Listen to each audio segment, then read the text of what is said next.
오늘은 골로새서 2장 1절에서 7절 말씀을 살펴보겠습니다. 드디어 2장으로 넘어오게 됐는데요. 골로새서 2장 1절에서 7절 말씀을 가지고 당신은 목자의 마음을 아십니까? 라는 제목으로 말씀을 나누도록 하겠습니다.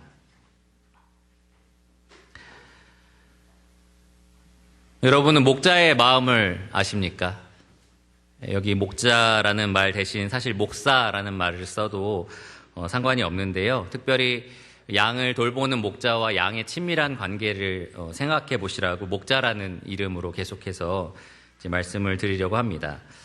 오늘은 조금 특별한 말씀을 함께 나누게 될 텐데 왜냐하면 이 목사가 성도를 향해서 어떤 마음을 품고 있는지 속에 있는 것을 꺼내서 여러분들에게 보여드리는 그러한 조금은 특별한 시간을 가지려고 합니다. 제 마음이 지금 보이십니까? 목회를 하면서 까매진 제 마음이 그렇진 않고요. 제 마음이 어떤지가 여러분 잘 보이십니까? 사실은 오랫동안 같이 일을 하면서 각자의 맡겨진 역할에 따라서 이렇게 우리가 한 교회로 섬기고 있는데 목회라는 일을 제가 하고 있고 여러분들은 각자의 은사를 따라서 일을 하고 계십니다. 그러다 보면 앞에서 인도하는 사람이 왜 저런 결정을 했고 왜 저렇게 할까라는 생각들을 많이 하실 수도 있는데요. 오늘 이 시간에 제 마음을 꺼내서 이런 의도와 이런 목적으로 일하고 있다라는 것을 분명하게 보여드리기 원합니다. 왜 그런 시간을 이렇게 특별히 갖느냐 하면 오늘 본문인 골로새서 2장 1절에서 7절에서 사도 바울이 하고 있는 일이 바로 그것이기 때문입니다. 1절을 보시면 2장 1절 내가 너희와 라오디게아에 있는 자들과 무릇 내 육신의 얼굴을 보지 못한 자들을 위하여 얼마나 힘쓰는지를 너희가 알기를 원하노니 이렇게 바울이 말하고 있습니다. 너희라고 말한 사람들은 골로새 성도들을 말하고요.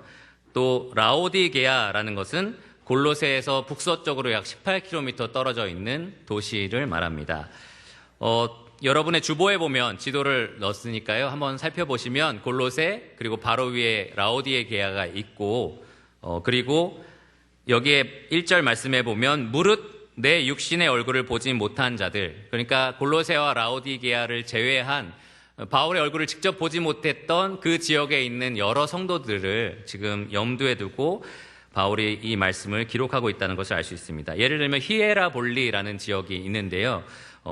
골로새서 4장 13절에 보면 이 에바브라라는 사람이 골로새, 라오디게아 그리고 그 더 위에 있는 히에라볼리 지역에 돌아다니면서 복음을 전했다는 것을 알 수 있습니다. 이 지역이 골로새, 라오디게아, 히에라볼리라는 이 지역이 이 에바브라가 복음을 전했던 장소였고요. 또 에바브라를 통해서 구원을 받은 성도들이 교회를 이루었던 장소이기도 했습니다. 그들을 대상으로 바울이 지금 기록을 하면서 내가 너희를 한 번도 본 적은 없지만 너희를 위해서 굉장히 애쓰고 있다는 것을 알기 원한다 이렇게 편지를 했습니다. 이 에바브라를 통해서 바울은 이 지역의 성도들이 어떤 상황에 있다라는 것을 분명히 들었을 거고요. 이 사도의 권위를 가진 바울이 편지를 하면서 그들이 공통적으로 가지고 있는 문제를 바로 잡아주기 원했습니다. 그러면서 이 편지를 통해서 내가 너희를 한 번도 본 적은 없지만 내가 이렇게 편지를 하는 이유가 너희를 위해서 사랑하고 섬기고 세워주고 정말 너희의 유익을 위해서 하고 있다라는 것을 보여주고 싶었던 것입니다. 진짜 사도의 마음이 무엇인지 사도가 원하는 것이 무엇인지 분명하게 보여주기를 원했습니다. 이 바울은 특별히 1절에서 사용된 힘쓰다 이 표현이요. 힘쓰다라는 표현이 이 운동장에서 치열하게 경쟁을 하는 우리 야외 집회 때 특별히 민혁이가 뛰는 걸 보면서 정말 얼굴이 터질 것 같이 뛰는 거를 보면서 정말 열심히 뛴다라는 생각을 했는데요. 이렇게 운동장에서 굉장히 열심히 경주를 하는 그런 사람들을 가리킬 때 사용된 표현입니다. 혹은 전쟁에서 이 생사를 두고 싸우는 그런 싸움의 장면에서 이 힘쓰다라는 단어가 사용이 됩니다. 그만큼 사도 바울은 이 지역에 있는 성도들을 위해서 애쓰고 힘쓰고 있다라고 표현을 한 겁니다. 그것을 좀 알아달라라고 이야기를 합니다. 이것이 굉장히 힘들다라는 거죠. 그리고 자기가 이 편지를 쓰는 것이 그러한 선한 의도로서 쓰고 있다라는 것을 분명하게 알아달라라는 겁니다. 여러분, 목회가 쉬울까요? 쉽지 않을까요? 제가 이렇게 말하고 있는데 쉬워요라고 하시는 분은 아마 없겠죠. 쉽지는 않습니다. 참 쉬운 일이 아닙니다. 모세가 자기의 육신의 자녀들을 키워본 사람이잖아요. 근데 그런 사람으로서 이스라엘 백성들의 목자가 되어서 이스라엘을 인도하던 중에 이스라엘 백성이 모세에게 불평하며 울부짖었을 때가 있었습니다. 그때 모세가 하나님께 뭐라고 했는지 아십니까? 하나님, 내가 이들을 배에 뵌 적이 있습니까? 하나님, 내가 이들을 낳았습니까? 라고 부르짖었습니다. 그만큼 힘들었던 거죠. 그래서 목회는 약간의 자녀 양육과 같다라는 생각을 해봅니다. 여러분, 자녀를 키우신 분들 알겠지만 매 끼니 때마다 아이들에게 밥을 줘야 되죠. 목회자는 매 끼니 때마다 영적인 양식을 성도들에게 공급해야 됩니다. 여러분, 자녀를 키울 때 자녀들이 늘 싸우죠. 어렸을 때. 커서도 싸우는 자녀가 많습니다. 그러면 부모로서 싸우지 말고 서로 사랑하면서 살아라 라고 가르쳐야 됩니다. 목자도 마찬가지입니다. 싸우는 성도들한테 찾아가서 싸우지 말고 사이좋게 지내라고 화해를 만들어 주어야 합니다. 자녀들에게 이 부모가 힘들고 어려울 때 위로와 격려를 하는 것처럼 목자는 힘들고 어려운 성도를 찾아가서 위로와 격려를 해줘야 되고요. 잘못된 자녀를 다그치고 바로잡아야 하는 것처럼 목자는 잘못된 성도를 바로잡아줘야 할 책임이 있습니다.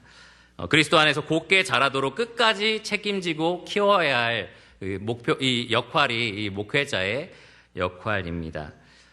요즘 부모님들 손자, 손녀까지 키워줘야 되죠. 목회자는 어떨까요? 믿는 사람들의 자녀들 책임져야 되나요? 안 책임져야 되나요? 책임져야 됩니다. 손자, 손녀도 목회자가 돌봐야 합니다. 부모님들은 아이들 키울 때 싼 똥도 치워주시죠? 목회자는 어떨까요? 물론 똥을 치워주진 않습니다. 근데 제가 이 말씀을 준비하면서 그래, 영적으로 똥은 죄다 이런 생각을 해봤는데요. 죄 지은 성도들 찾아가서 내가 지은 죄도 아닌데 그것을 해결해 주려고 막 해야 되는 거, 목회자도 영적인 똥을 치우러 다녀야 됩니다. 그래서 굉장히 힘들죠. 그래서 이 목회라는 것은 부모와 같고 자녀 양육과 같은데 이 정직한 부모는 자기 자신을 돌아보면서 내가 진짜 자녀 양육에 정말 최선을 다했지만 항상 부족하고 자녀에게 참 미안하다라는 생각을 갖습니다. 나만큼 했으면 잘했지, 난 최고야 이렇게 생각하는 부모는 사실 별로 없습니다. 그러면서 자녀들이 적어도 내가 자녀를 향해서 진심으로 사랑했다는 거, 자녀를 진심으로 양육했다는 건 좀 알아줬으면 부족하지만 그러한 생각을 정직한 부모가 갖습니다. 근데 목회도 마찬가지입니다. 목회자는 스스로 얼마나 애쓰고 힘들게 일하는지 잘 알고 있지만 항상 부족함을 느낍니다. 항상 성도에게 미안함을 느낍니다. 내가 아니라 누군가가 했으면 더 이 성도들에게 유익할 텐데 라는 죄책감을 늘 안고 살아갑니다. 그러면서도 성도들이 내 진심만큼은, 이들을 사랑하는 내 진심만큼은 좀 알아줬으면 하는 마음을 갖고 있습니다. 그래서 골로새서 2장 1절에서 7절 말씀을 통해서 제가 이제 앞으로 5가지 목자의 진심에 대해서 말씀을 드릴 건데요.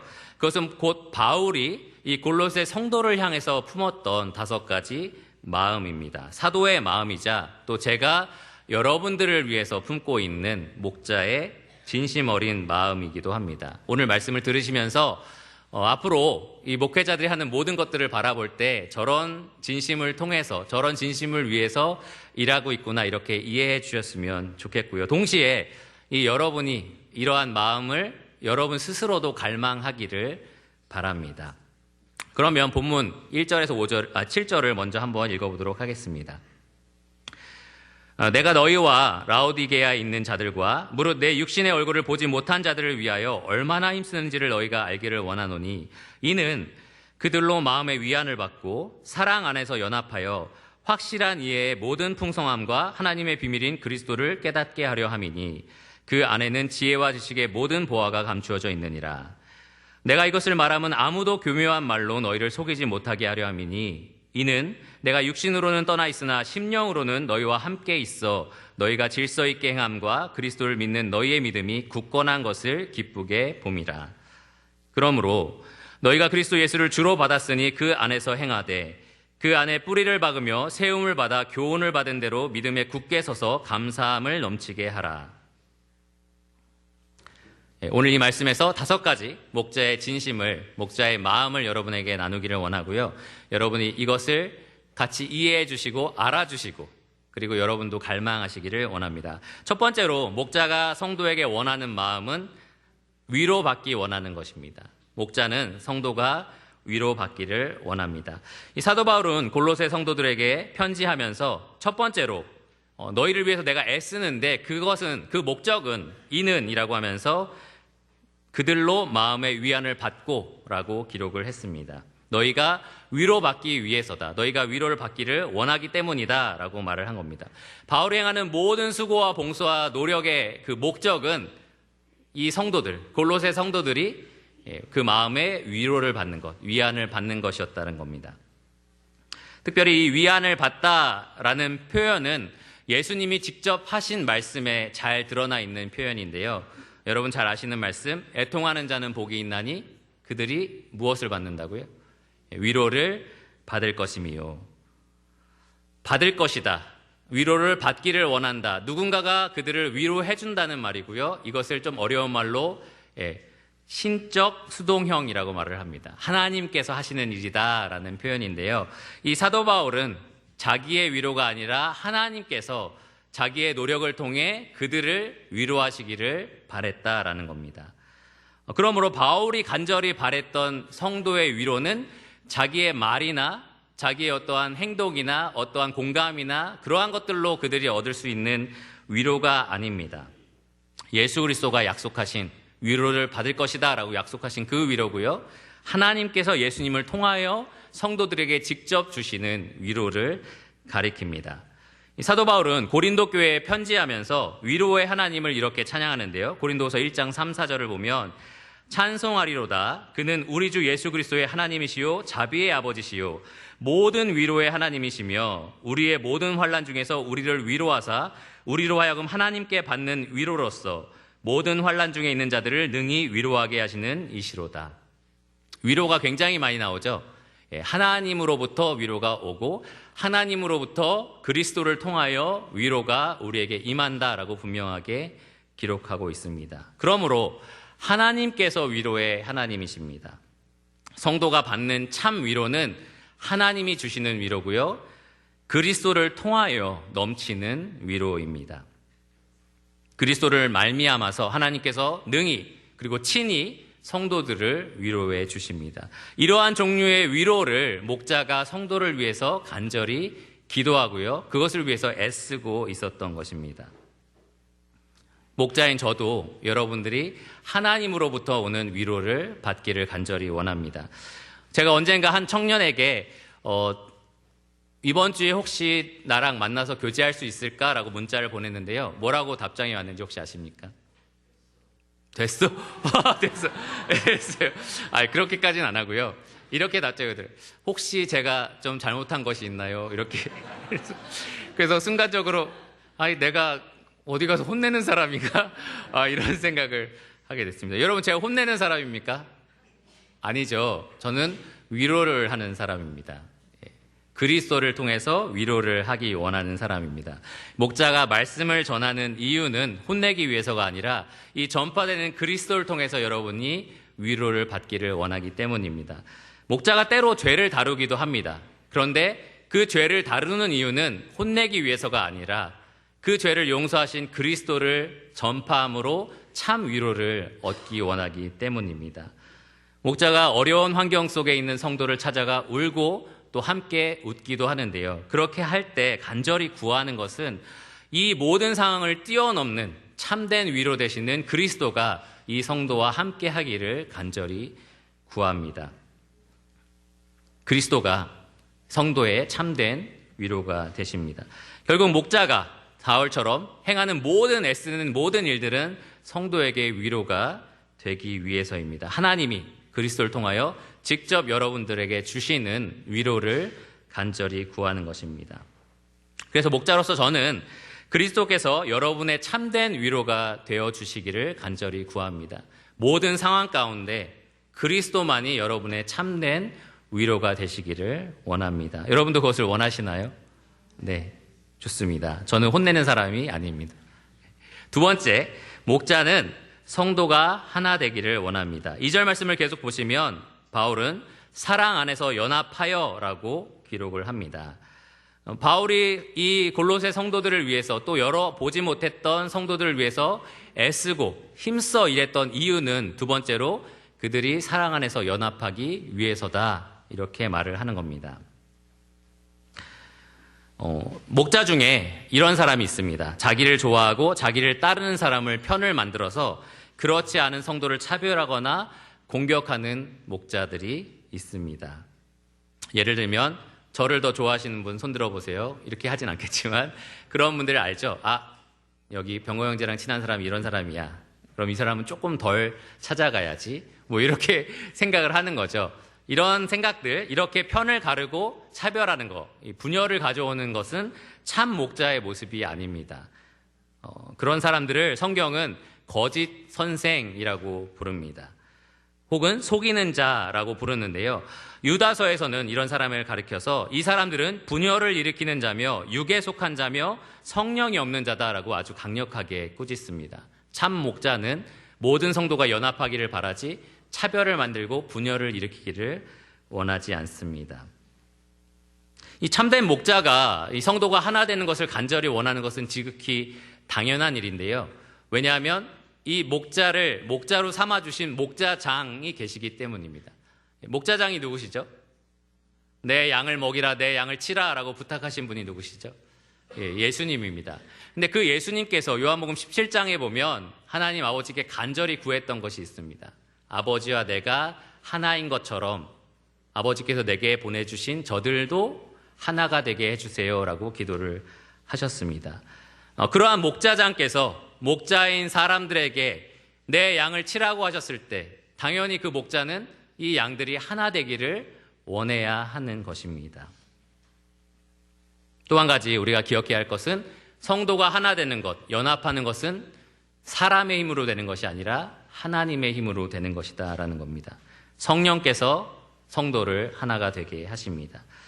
성도들은 이미 하나가 된 상태, 성령이 이미 하나 되게 하신 것을 어떻게 해야 되죠? 힘써 지켜야 합니다. 그렇게 지키기 위해서는 사랑이라는 것이 필요한데 에베소서 4장 2절에 보면 이 사랑의 여러 가지 방법들에 대해 온유, 겸손, 오래 참음, 용납, 이러한 덕목들로 표현이 되어 있습니다. 이러한 아름다운 덕목, 하나 되기 위해서 꼭 필요한 온유, 겸손, 오래 참음, 용납, 누가 가장 잘 보여주셨을까요? 예수님이 가장 잘 보여주셨습니다. 그래서 사도 바울은 연합에 실패한 이 빌립보 교회에 편지하면서 너희 모두가 무슨 일을 하든지 이 마음을 품어라 라고 하면서 곧 누구의 마음이라고요? 예수 그리스도의 마음이다 라고 편지를 했습니다. 하나님께서 성령을 통하여 하나가 되게 하시고요. 하나님께서 예수 그리스도의 본을 따라서 우리가 그 마음을 품을 때 하나가 되게 하십니다. 저는 어렸을 때 동생과 종종 다퉜는데요. 다투면 저희 어머니께서 엄마 친구 아들, 딸을 얘기를 했습니다. 많이 얘기하죠. 엄마 친구 아들, 딸은 그렇게 사이가 좋아서 비둘기 남매처럼 싸운 적이 없다더라. 그래서 어렸을 때부터 자라면서 도대체 그 비둘기 남매가 누군 거야? 얼굴을 좀 보고 싶다. 이런 생각들을 좀 했습니다. 그런 생각을 했는데 부모로서 사실 자녀가 싸우지 않기를 바라는 마음은 지극히 당연한 마음입니다. 정말 사랑하고 하나 되기를 부모는 간절히 원합니다. 마찬가지로 모든 참된 목자는 성도가 싸우지 않고 하나로 연합되기를 간절히 원합니다. 왜냐하면 하늘에 하나님께서 그 자녀들이 하나 되기를 간절히 원하시기 때문입니다. 우리의 연합을 가능하게 하는 힘은 오직 그리스도께로부터 옵니다. 그리스도께서 우리를 위해서 보내신 성령께서 우리를 하나 되게 하시고요. 그리스도의 마음을 우리가 품을 때 그 하나됨을 지킬 수 있기 때문입니다. 그러므로 저는 목자로서 여러분이 그리스도 안에서 또 그리스도를 통하여 또 그리스도의 사랑을 가지고 연합하시기를 간절히 원합니다. 여러분도 원하십니까? 네, 감사합니다. 세 번째, 2절과 3절에 나와 있는데요. 목자는 성도가 깨우치기를 원합니다. 더 정확하게 말하면 목자는 성도가 그리스도를 깊이 알기를 원합니다. 2절부터 살펴보시면 확실한 이해의 모든 풍성함과 하나님의 비밀인 그리스도를 깨닫게 하려 함이니 그 안에는 지혜와 지식의 모든 보화가 감추어져 있느니라. 2절과 3절에서 바울이 강조했던 부분이 이것입니다. 이 골로새 성도들과 그의 얼굴을 보지 못했던 많은 성도들이 아무쪼록 이 그리스도를 아는 일에서 더 풍성한 이해를 가져서 그들이 그 안에서 더 알아갔으면 좋겠다라는 마음을 바울이 품고 있었습니다. 잘 생각해 보시면 제가 아까 첫 번째와 두 번째 개요로 삼았던 본문 말씀은 굉장히 짧습니다. 사랑 안에 연합하고 너희가 위안을 받고 굉장히 짧은데요. 이 세 번째 개요의 말씀은 상대적으로 깁니다. 왜냐하면 이것이 정말로 중요하고 핵심이 되기 때문입니다. 첫 번째, 이 서로 위안을 받는 것도 사실 그리스도를 알아갈 때 더 받을 수 있고요. 두 번째로 사랑 안에 연합하는 것도 그리스도의 마음을 더 알아갈 때 연합할 수 있습니다. 그래서 이것이 참 핵심이 됩니다. 바울은 성령께서 바울을 통해서 말씀하시기를 그리스도 그분 안에 지혜와 지식의 모든 보화가 감추어져 있다 이렇게 말을 했습니다. 지혜와 지식을 억지로 우리가 막 구분 지을 필요는 없는데요. 일반적으로 말하면 지식은 어떤 일에 대한 훌륭한 판단력을 말하고요. 지혜는 그 판단력을 가지고 실제 삶에 적용하는 것을 말합니다. 예를 들면 이 기상을 판단하는 능력, 이 기상이 지금 어떻다라는 것을 훌륭하게 판단하는 능력이 지식이라면 그 지식을 활용해서 농사 짓는 것을 지혜라고 말할 수 있습니다. 그런데 그리스도 예수 안에는 지식뿐만 아니라 지혜의 모든 풍성한 보화가 감추어져 있다 이렇게 기록이 되어 있습니다. 감춰져 있다라는 표현 때문에 그럼 그리스도 안에서 우리가 막 찾아야 되는 건가? 어디 숨겨놓으신 건가? 이런 생각을 가질 수도 있는데요. 이 감춰져 있다는 표현의 더 정확한 해석은 저장되어 있다입니다. 저장되어 있다 혹은 쌓여 있다. 그러니까 그리스도 안에 풍성한 지혜와 지식의 보화가 있으니 다른 말로 하면 다른 곳을 기웃거릴 필요가 없다라는 말입니다. 이 그리스도 안에서만 풍성히 얻을 수 있으니 다른 곳을 찾지 말라라는 말입니다. 또 한 가지 우리가 꼭 기억해야 할 것은 예수 그리스도 안에 감추어진 모든 지혜와 지식의 보화를 우리가 더 많이 알아가기 위해서 성경을 열심히 상고해야 한다라는 겁니다. 예수님은 말씀하시기를 이 성경이 곧 누구에 대해서 증언한다?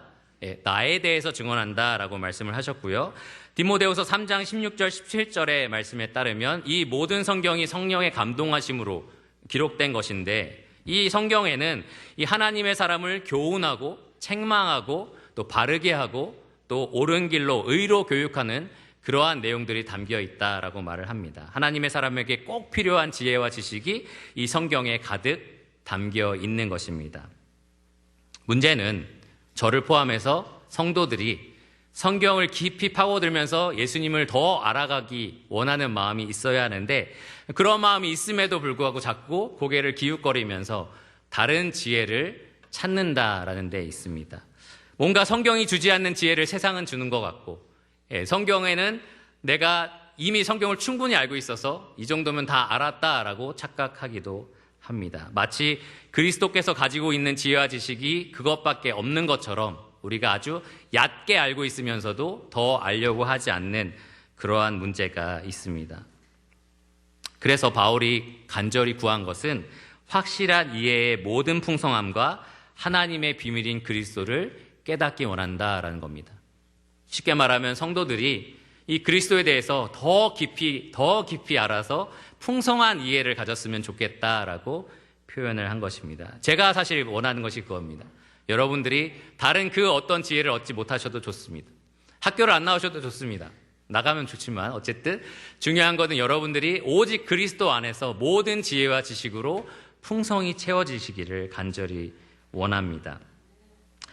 미국의 남침내 교단의 총장인 엘버트 몰러라는 교수가 있습니다. 이 교수가 한 번은 신학 토론회를 참석해서 여러 가지 신학에 대한 토론을 하고 나서 질의응답 시간을 가졌습니다. 이 질의응답 시간에 어떤 성도가 나와서 마이크에 대고 이러한 질문을 했습니다. 저는 이런 신학 토론의 진절머리가 납니다. 저에겐 예수 그리스도면 충분합니다. 어때요? 멋있습니까? 뭔가 의미 있는 말 같지 않습니까? 그래서 이 교수는 이렇게 질문을 했습니다. 그리스도는 원래 예수님의 이름이 아니고 나중에 붙여진 건데 그리스도가 무슨 의미인지 아십니까? 그러니까 그 사람이 이렇게 대답을 합니다. 네, 기름 부음 받은 자라는 뜻입니다. 메시아라는 뜻도 되죠. 메시아가 무슨 일을 하시는 분입니까? 메시아는 하나님의 이 약속에 따라서 하나님의 백성의 죄를 용서하러 오신 분입니다. 이런 식으로 하나하나씩 질문을 하다 보니까 그 시간이 신학 토론이 되었다고 합니다. 그러니까 결국은 우리가 예수님이면 충분하다라고 말을 하지만 진짜 예수님이 누구신지, 예수님이 무슨 일을 하셨는지 더욱더 알아갈 필요가 있다라는 겁니다. 한마디로 예수님이면 충분하다는 말은 더 이상 예수님에 대해서 알 필요가 없다라는 말이 아니고 더욱 그분을 알아가야 한다라는 말입니다. 그를 아는 지식에서 충분히 자라갈 필요가 있다. 그러한 말입니다. 바울은 그리스도를 아는 지식이 가장 고상해서 다른 모든 것을 배설물로 여기겠다라고 얘기를 했습니다. 여기 계신 여러분들도 저를 포함해서 바울과 같은 마음을 가지셨으면 좋겠습니다. 그리스도를 아는 것이 너무나 고상하여 다른 모든 것을 배설물로 여길 정도로 그리스도를 더욱더 알기를 원하시기를 바랍니다. 그러려면 진짜 다른 많은 것들을 배설물로 여기셔야 돼요. 스마트폰도 배설물로 여기시고, 그냥 진짜 버리라는 말은 아닙니다. 세상에서 얻을 수 있는 여러 가지 기사나 뉴스나 어떠한 소식들, 그런 것들도 조금 무가치하다. 예수님에 비해서는 무가치하다는 생각을 가지셔야 됩니다. 여러분이 드리는 시간이나 노력이나 모든 읽는 것이나 보는 것이나 그 모든 것에 있어서 더 그리스도를 알기 원하는 자세가 나타나야만 합니다. 그렇게 하셔서 정말 모든 지혜와 지식의 보화가 풍성하신 그리스도를 더욱 알아가시기를 원합니다. 날마다 성경을 상고하시되 그냥 성경만 읽지 마시고 그리스도를 알기 위해서 성경을 읽으시고요. 이 들려지는 말씀을 들으실 때도 그냥 가만히 듣지 마시고요. 이 말씀을 통해서 조금이라도 그리스도를 얻어가자라는 마음으로 들으시기를 바랍니다. 성도의 교제와 섬김에 있어서도 어떻게 하면 내가 그리스도의 성품을 여기서 더 드러낼까 혹은 보여줄까, 얻어낼까라는 생각을 가지고 하시기를 바라고요. 날마다 기도로서 이 그리스도의 영광에 나아가서 그 영광을 맛보시기를 바랍니다. 저는 어렸을 때 천국에서 영원히 있어야 한다는 사실에 좀 경악을 금치 못했습니다. 지겹겠다. 너무 지겹겠다. 예능 프로가 있는 것도 아니고 재밌는 만화책이 있는 것도 아니고 그냥 하나님, 예수님, 성령님만 계시고 성도들만 있는데 뭐 바울 얘기나 모세 얘기 듣는 것도 끝이 있지 영원히 들을 수는 없잖아요. 그렇죠? 이 영원히 이 천국에 있다는 게 도대체 뭐가 즐거운 걸까? 매일매일 새로운 이벤트가 벌어지는 건가? 막 이런 생각을 어렸을 때는 한 적이 있습니다. 여기 주일 학생들 중에 혹시 그런 생각을 하는 친구들이 있을지도 모르는데요. 천국이 영원히 즐거운 이유가 무엇인지 아십니까? 잘 모르시겠어요? 네. 대답은 굉장히 쉬운데요. 그리스도가 우리 영혼의 영원한 만족이 되시기 때문입니다. 그리스도가 우리를 영원히 만족시킬 만큼 충분히 아름답고 고귀하고 충만한 분이시기 때문입니다. 걱정하실 필요가 없어요. 여러분이 그리스도를 얼굴과 얼굴로 보는 순간 영원히 이분으로 만족할 수 있다라는 그러한 만족감을 느끼실 것입니다. 그것을 이 땅에서부터 미리 맛볼 수 있는 것이 바로 우리들입니다. 성경을 통해서, 교제를 통해서 우리는 하나님을 더욱더 알아갈 수 있고 그리스도를 아는 지식에서 자라날 수 있습니다. 여러분 그렇게 되시기를 간절히 소원합니다. 네 번째 목적 한번 살펴보겠습니다. 네 번째로 목자는 성도가 속지 않기를 원합니다. 4절 말씀해 보면 내가 이것을 말함은 아무도 교묘한 말로 너희를 속이지 못하게 하려 함이니. 목자는 성도가 속지 않기를 바랍니다. 이 골로새 성도에 대해서 바울은 첫 번째로 그들이 위로를 받기를 원했고요. 두 번째로 그들이 하나 되기를 원했고, 세 번째로 그리스도를 더욱 알기를 원했고, 네 번째로 그들이 속지 않기를 원했습니다. 특별히 골로새 성도를 속이는 누군가가 있었던 것 같지는 않습니다. 그래서 아무도라는 표현을 쓴 것 같은데요. 그렇지만 언제든지 그 누구라도 교회를 속일 수가 있기 때문에 바울이 이 표현을 사용했습니다. 그 누구도 그들이 그리스도로 무장되어 있지 않다면 교묘한 말로 그들을 속일 수 있었습니다. 실제로 우리가 교회 생활을 하다 보면 정말 별거 아닌, 아무것도 아닌 것 같은데 현혹되어서 속아 넘어가는 그러한 성도들을 보게 됩니다.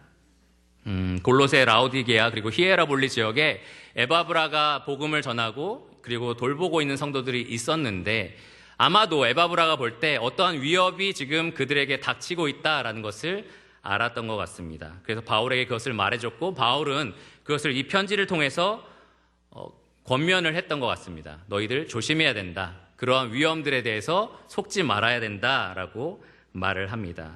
특별히 2장 8절부터 다음 주부터 우리가 살펴볼 텐데요. 2장 8절부터 23절까지 2장의 마지막까지 바울이 집중적으로 다루고 있는 것이 이 골로새 성도들이 흔들리고 있던 그리고 앓고 있었던 그러한 여러 가지 문제점이었습니다. 그것에 그들이 속지 않기를 원한다라고 바울이 강력하게 권면을 합니다. 이 부분은 우리가 다음 주부터 더 자세하게 살펴볼 예정이고요. 여기서 말하는 교묘한 말은 아주 설득력 있는 말, 잘 꾸민 논증 혹은 그럴듯한 논증을 말합니다.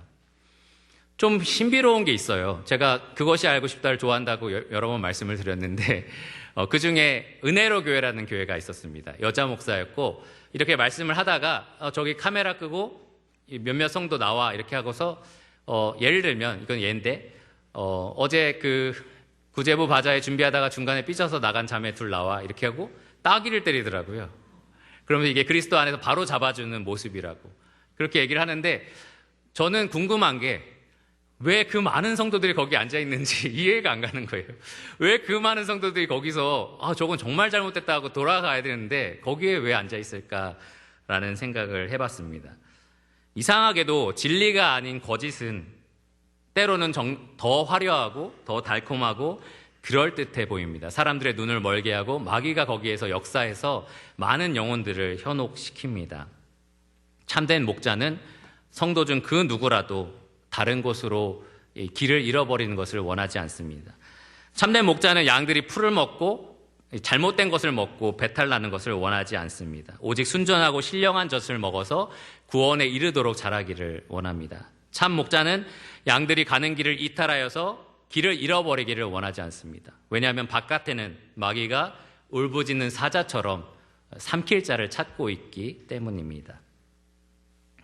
우리가 다음 주부터 이 속지 않는 것에 대해서 자세히 살펴보겠지만 이 교묘한 말에 속지 않는 것을 일반적으로 그 방법에 대해서 일반적으로 말씀을 드리면 이 샌드위치처럼 사도 바울이 이 속지 말라는 말 앞에 한 말 그리고 그 뒤에 한 말을 우리가 잘 기억하면 좋습니다. 바로 전에 바울이 말한 말은 그리스도를 아는 지식에서 더 풍성하게 자라가라.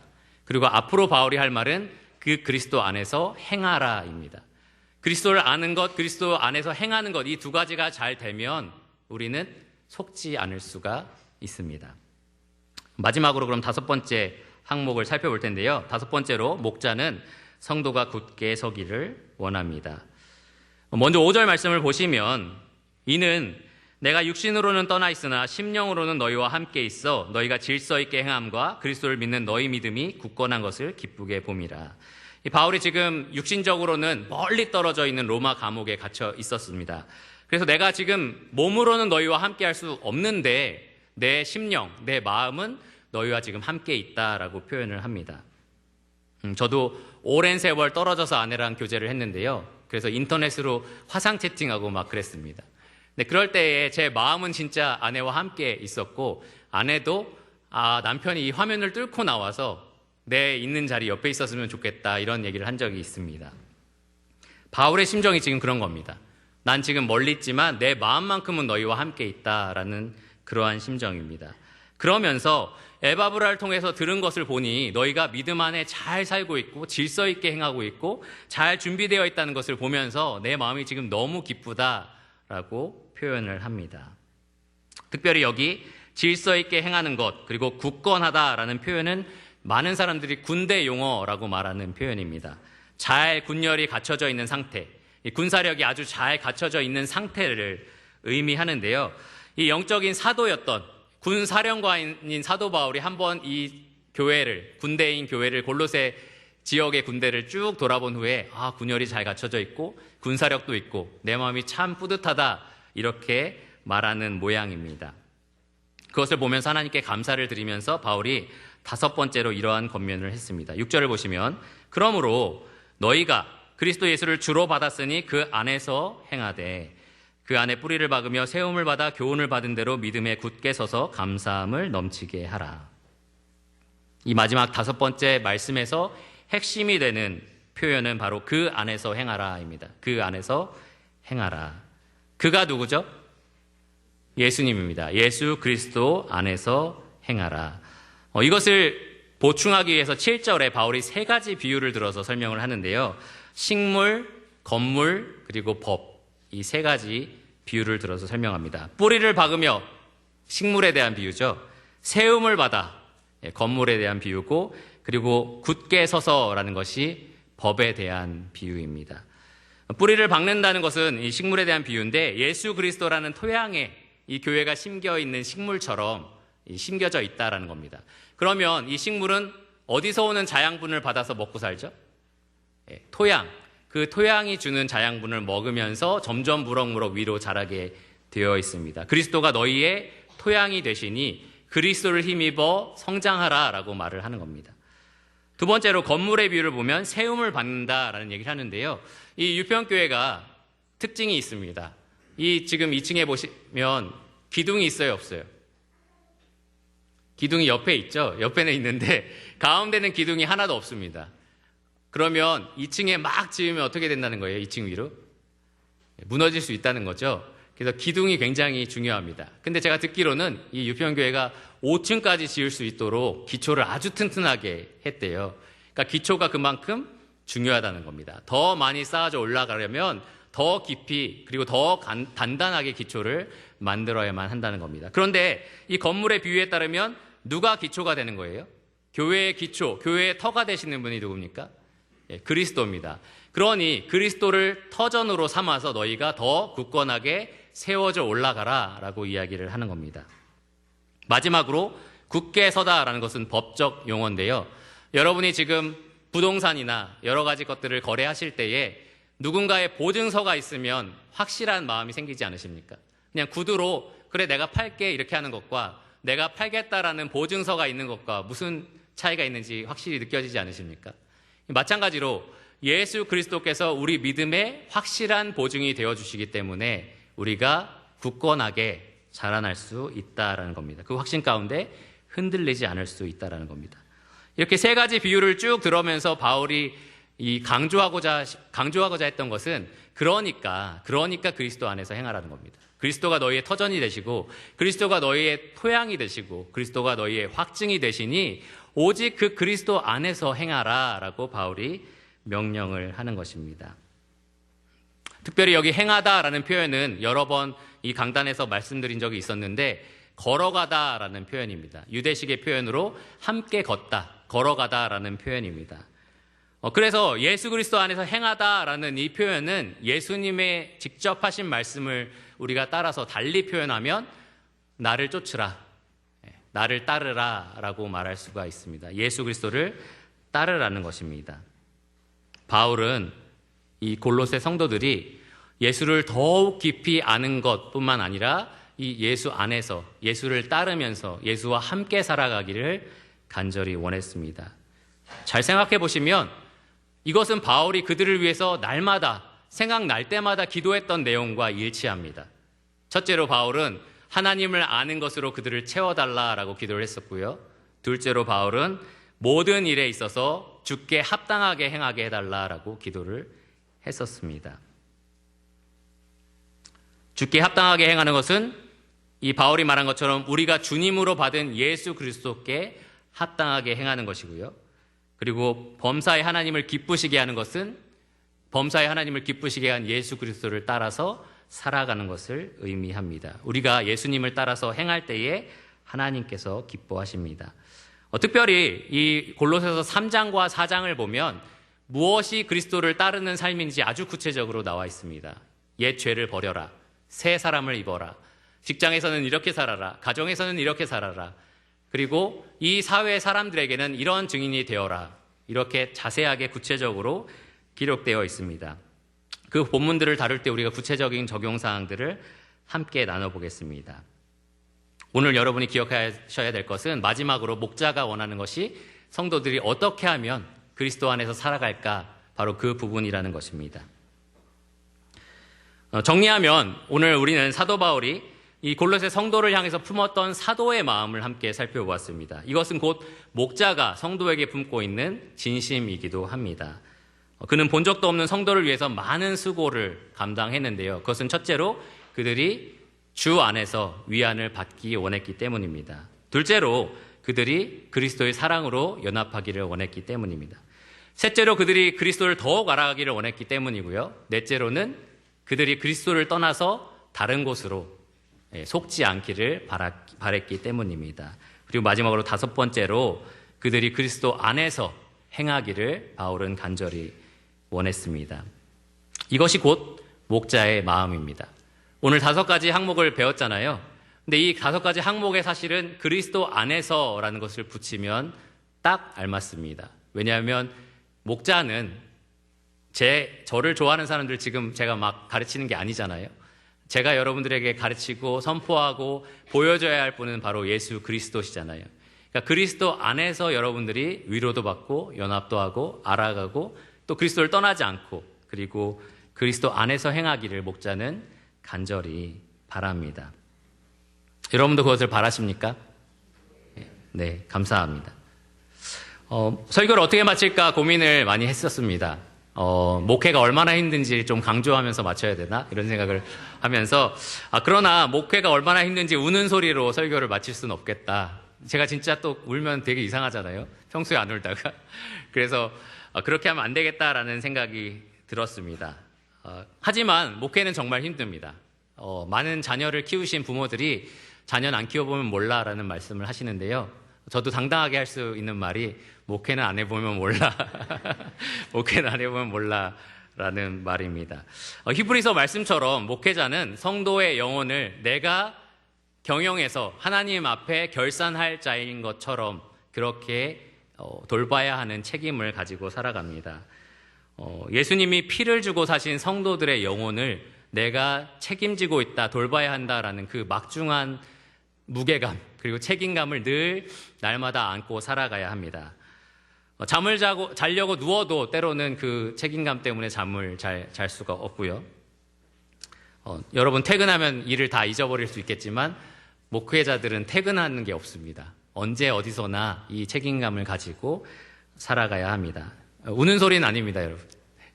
그만큼 무겁고 힘들다라는 거죠. 그래서 히브리서 기자는 그들로 즐겁게 그 일을 감당하게 하라 이렇게 말씀을 했습니다.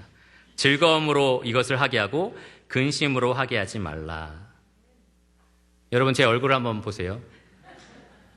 어떤 것 같으세요? 즐거워 보이십니까? 아니면 근심으로 하고 있는 것 같으십니까? 즐거워 보이십니까? 즐겁습니다. 목회자가 언제 가장 즐거운지 아십니까? 반찬이 많이 팔렸을 때. 야외 집회에서 상을 많이 받았을 때. 목회자가 가장 즐거울 때가 언제인가? 네, 성도들이 거듭날 때. 좋습니다. 여러 가지 있는데요. 사도 바울이, 오늘 편지를 쓴 사도 바울이 직접 데살로니가 성도에게 쓴 편지에서 저는 그 대답을 말씀드리고 말씀을 마치겠습니다. 데살로니가 전서 3장 7절에서 9절 말씀을 보면 이렇게 기록이 되어 있습니다. 이러므로 형제들아, 우리가 모든 궁핍과 환난 가운데서 너희 믿음으로 말미암아 너희에게 위로를 받았노라. 그러므로 너희가 주 안에 굳게 선즉 우리가 이제는 살리라. 우리가 우리 하나님 앞에서 너희로 말미암아 모든 기쁨으로 기뻐하니. 바울이 모든 환난과 궁핍 가운데 그 마음에 무거운 책임감을 가지고 죽은 것처럼 되어 있다가 그가 이제는 살겠다라고 말한 것은 그들이, 성도들이 주 안에서 굳게 섰다라는 말을 들었을 때입니다. 여러분이 주 안에 굳게 서 있다라는 말을 들을 때 저는 살 수 있습니다. 여러분 저를 죽이시겠습니까? 살리시겠습니까? 살리시고 싶으시죠? 그러면 어떻게 해야 되겠죠? 굳게 서셔야 됩니다. 위로를 받으시고 주 안에 굳게 서시고 주님을 더욱 알아가시고 다른 길에 속지 마시고 그리고 오직 믿음 안에 굳게 서시기를 간절히 기도합니다. 기도하고 말씀을 마치겠습니다. 주님 감사합니다. 오직 그리스도께서 참 목자가 되어 주셔서 우리를 대신하여 자기 목숨을 내어 주셨을 뿐만 아니라 그 목자의 마음으로 우리를 품어주고 계심에 감사를 드립니다. 주님이 우리에게 주기 원하시는 것은 심판의 마음이 아니요 위로의 마음이시고 주님은 우리가 사랑으로 하나님 아버지와 하나 되신 것처럼 하나 되기를 원하십니다. 그리스도는 우리에게 모든 지혜와 지식을 주시기를 원하시고 또 그리스도와 함께 살아갈 때 굳은 믿음을 가지고 굳건하게 하나님을 바라보며 살아가기를 간절히 원하십니다. 영혼의 참 목자와 또 영혼을 돌보시는 이에게서 떠나서 속지 않기를 그리스도께서 누구보다도 원하시는 것을 오늘 말씀을 통해서 배웠습니다. 주님, 오늘 참 목자이신 그리스도의 마음을 우리가 배우고 깨달아 그 그리스도에게 합당한 자로서 기뻐하며 살아갈 수 있도록 도와주시기를 원합니다. 모든 것을 예수 그리스도 이름으로 감사하며 기도드렸습니다. 아멘.